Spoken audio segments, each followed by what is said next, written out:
Video time. C7 A6. I have the supercharger removed to reveal this. I have quite a few things removed actually. Fuel rails right there with the lower runners and vacuum actuated pods. All those, there's green gaskets at the top and red gaskets at the bottom. Will get replaced with new green gaskets at the top and new red gaskets at the bottom. Here's the PCV valve, aka breather, aka oil separator. This thing fails in a few ways. One, there's a vacuum diaphragm there that breaks and causes a vacuum leak. Second, these gaskets become really flat and it starts leaking coolant into the valley of the engine. Third, this plastic becomes so brittle that it cracks and coolant starts making its way into the crankcase. So you are getting milkshake, basically coolant that's present there, and there ends up in the crankcase. That often gets misdiagnosed as a blown head gasket, and yeah, it's not good. So also, let's see, in the front, water pump. This water pump has been replaced once with this no name, no brand unit that is failed actually. This vacuum port does not hold vacuum, and if you can see, the shutter is not exactly recessed, it's like halfway in stuck. This is eBay China special. If a shop put that on, shame on them. This is still the factory original thermostat. Got the Audi logo there. Nothing wrong with it other than the fact that it's plastic and it's going to crumble. What else we got here? These are the intake ports. I'm sorry, the intake flaps. These are caked with carbon. Let me show you what the carbon looks like inside the ports and on top of the intake valves. Quite nasty. You know, I'm not surprised, honestly. 100,000 miles. These things do happen. So yeah, they're all just filthy black. That's not to be, not to worry. I will walnut blast the ports, clean the flaps, make it look like new again.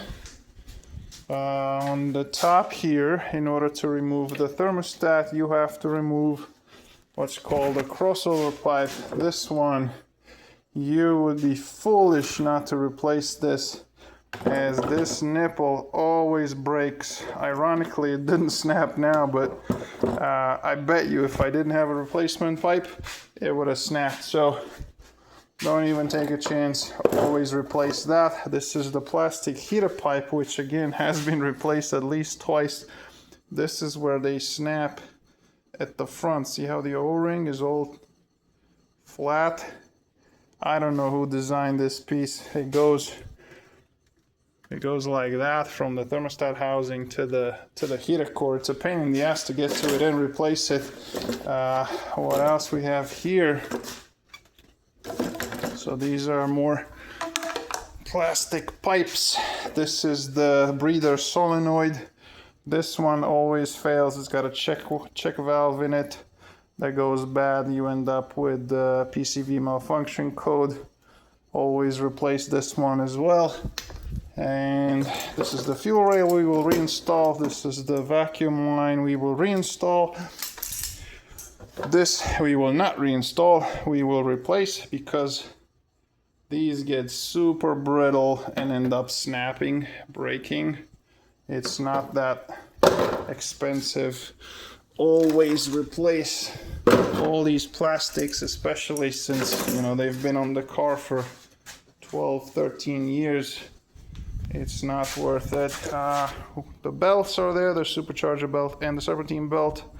Obviously the vacuum pump has to be removed on this side to get access to that crossover pipe. There's also a connection down there. It's a bit of a pain in the ass.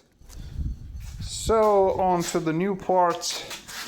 We have a new crossover pipe from Audi. I believe these are made in Bulgaria. Yes, Bulgaria, Audi. So that's from the dealer. Obviously the PCV valve is also from the dealer. Latest revision. Nice. This union pipe, always replace it. There's that. What do we got here? A thermostat. This is a Motorrad unit. I like these thermostats, never had a problem with them. They are made in Czech Republic.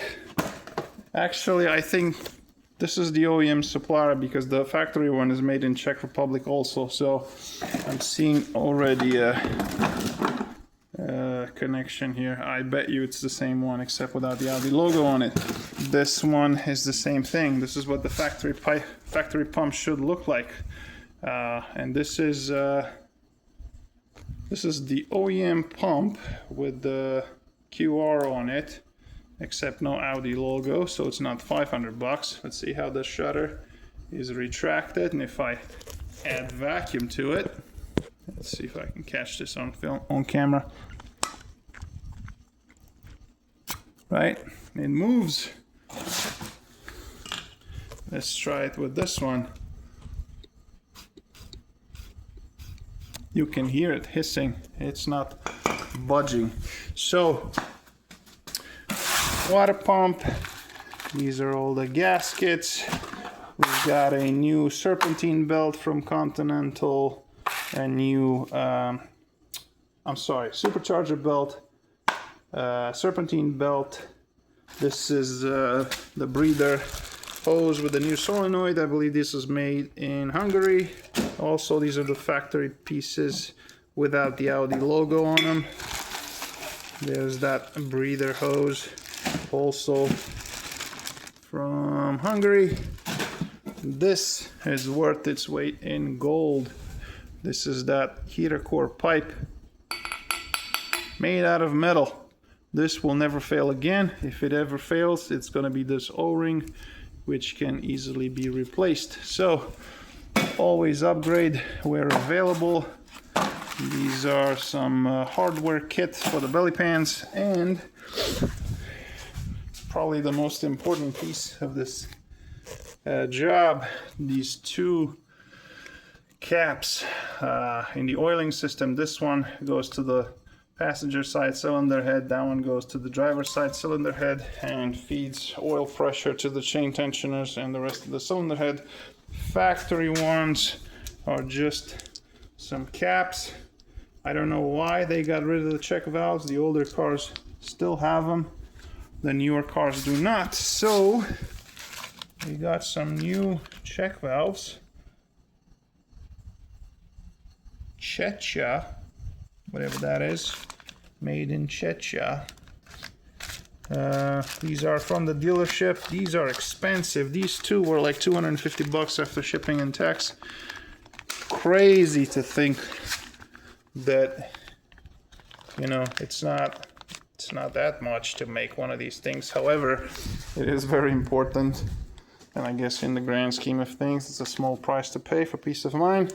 So we will install those right there, and then they'll act like a stopper. Basically, the oil won't be able to go back into the oil pan. It'll stay trapped in the cylinder head, so at startup you will have pressure to the chain tensioners. One problem I noticed, and I seem to have carte blanche for this one, the oil filter housing is still plastic, and looking at the base, it is leaking. So customer is out of the country. says, hey man, if there's a problem with it, you know, make it cost sensitive, but address it. So now that I have it apart, it's just 1, 2, 3 bolts, 4 bolts, and a lot of oil spillage cleanup, but not too bad. I think I'm going to replace the oil filter housing assembly. I should have an all metal unit, and with a new gasket we won't have to worry about it leaking again. So that being said, teardown is complete. All parts, new parts, more old parts, and parts that are gonna go back. Supercharger. This is 2013 Audi A6.